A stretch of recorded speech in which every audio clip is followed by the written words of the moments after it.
Assalamualaikum warahmatullahi wabarakatuh. Perkenalkan, nama saya Fadila Moeda dari kelas Asuransi 3A dengan NIM 0505202028 dengan mata kuliah Sejarah Peradaban Islam. Di sini saya akan memenuhi tugas ujian akhir semester atau UAS dengan dosen pengampu Ibu Siti Fatimah MPD. Di sini saya akan membahas tentang materi periodisasi sejarah dalam Islam. Baiklah, tidak perlu berlama-lama lagi, langsung saja kita ke pembahasan materinya.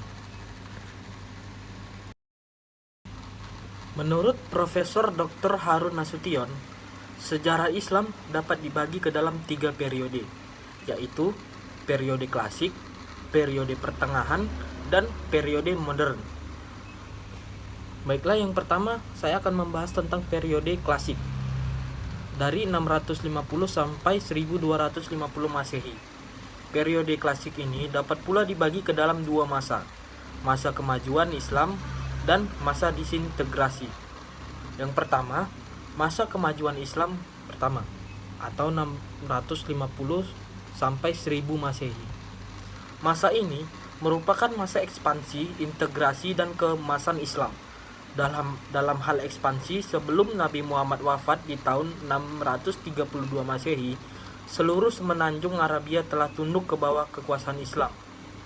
Ekspansi ke daerah-daerah di luar Arabia dimulai di zaman Khalifah pertama Abu Bakar As-Siddiq. Khulafaur Rasyidin. Abu Bakar menjadi khalifah di tahun 632 Masehi, tetapi 2 tahun kemudian meninggal dunia. Masanya yang singkat itu banyak dipergunakan untuk menyelesaikan perang Riddah yang ditimbulkan oleh suku-suku bangsa Arab yang tidak mau tunduk lagi kepada Madinah. Yang B. Bani Umayyah. Dinasti Bani Umayyah yang didirikan oleh Muawiyah berumur kurang lebih 90 tahun, dan di zaman ini ekspansi yang terhenti di zaman kedua khalifah terakhir dilanjutkan. Di zaman Muawiyah, Uqbah bin Nafi menguasai Tunis dan di sana ia mendirikan kota Kairawan pada tahun 670 Masehi yang kemudian menjadi salah satu pusat kebudayaan Islam. C. Bani Abbasiyah.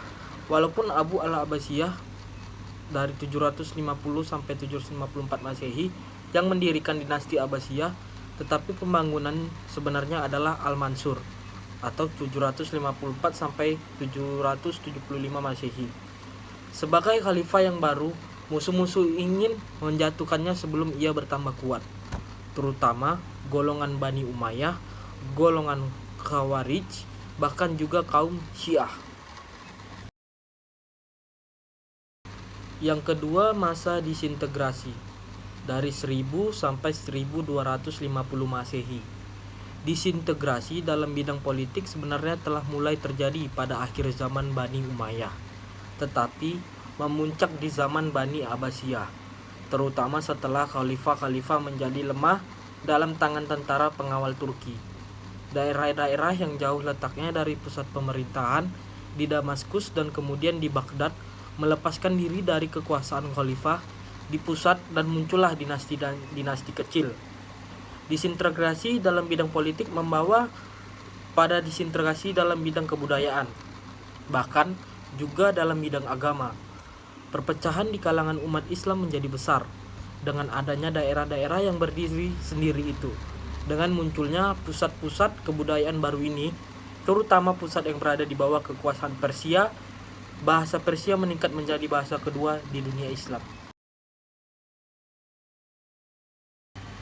Yang B. Periode pertengahan dari 1250 sampai 1800 Masehi. Periode ini dapat pula dibagi ke dalam 2 masa. Masa kemunduran 1 dan masa 3 kerajaan besar. Yang pertama, masa kemunduran 1 dari 1250 sampai 1500 Masehi. Pada zaman ini, Genghis Khan dan keturunannya datang menghancurkan dunia Islam. Genghis Khan berasal dari Mongolia. Setelah menduduki Peking di tahun 1212 Masehi, ia mengalihkan serangan-serangannya ke arah barat. Satu demi satu kerajaan-kerajaan Islam jatuh ke tangannya. Serangan ke Baghdad dilakukan oleh cucunya Hulagu Khan. Terlebih dahulu ia mengalahkan Khurasan di Persia dan kemudian menghancurkan Hashishashin di Alamut. Dari sini Hulagu meneruskan serangannya ke Syria, dan dari Syria ia ingin memasuki Mesir. Akan tetapi di Ain Jalut atau Goliat, ia dapat dikalahkan oleh Baybars, jenderal Mamluk dari Mesir di tahun 1260 Masehi.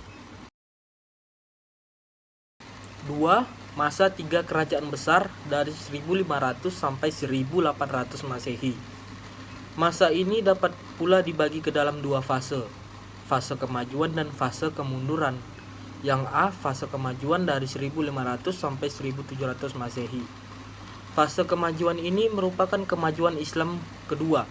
Tiga kerajaan besar yang dimaksud adalah Kerajaan Utsmani di Turki, Kerajaan Safawi di Persia, dan Kerajaan Mughal di India. Kemajuan Islam II ini lebih banyak merupakan kemajuan dalam bidang politik dan jauh lebih kecil dari kemajuan Islam pertama. Di samping itu, Barat mulai dengan terbuka jalan ke pusat rempah-rempah di timur jauh, melalui Afrika Selatan di tahun 1492 Masehi. Yang B, fase kemunduran 2, dari 1700 sampai 1800 Masehi.